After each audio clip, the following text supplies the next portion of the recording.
Hello guys, welcome to my new blog. আশা করছি তোমরা ভালো আছো, আমিও খুব ভালো আছি। সকালে উঠে মুখটা ধুলাম, তারপরে চাটা করে নিলাম, তারপরে চাটা খেয়ে নিলাম। তারপর ডিম রান্না করবো বলে ডিমটা সিদ্ধ করে নিলাম। তারপর ডিমে হলুদ আর ঝাল গুঁড়ো দিয়ে ভালো করে মাখিয়ে নিলাম। তারপর ডিম আর আলুটাকে ভেজে নিলাম। প্রথমে আদা রসুনটাকে ভালো করে লাল করে নিলাম। তারপরে সব মশলা দিয়ে দিলাম। মশলাটা না পুড়ে যায় তাই একটু পানি দিয়ে দিলাম।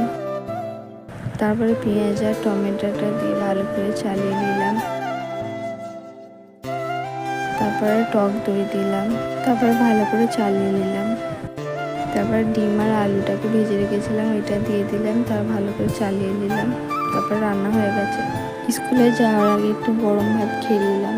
তারপরে স্কুলে যাওয়ার জন্য রেডি হয়ে গেছি। তার বাড়িতে বেরোয় গেছিলাম স্কুল যাওয়ার জন্য। তারপরে স্কুলের টিফিন টাইমে ঝালমুড়ি কিনে খেলাম। তারপরে স্কুল থেকে এসে ভাতটা খেয়ে নিলাম।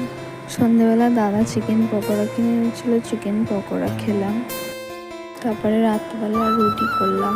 আজকের ভিডিওটা এতটাই, দেখা হচ্ছে নেক্সট ভিডিও। ভাই ভিডিও ভালো লাগলে লাইক, কমেন্ট, শেয়ার আর সাবস্ক্রাইব করে নেবে।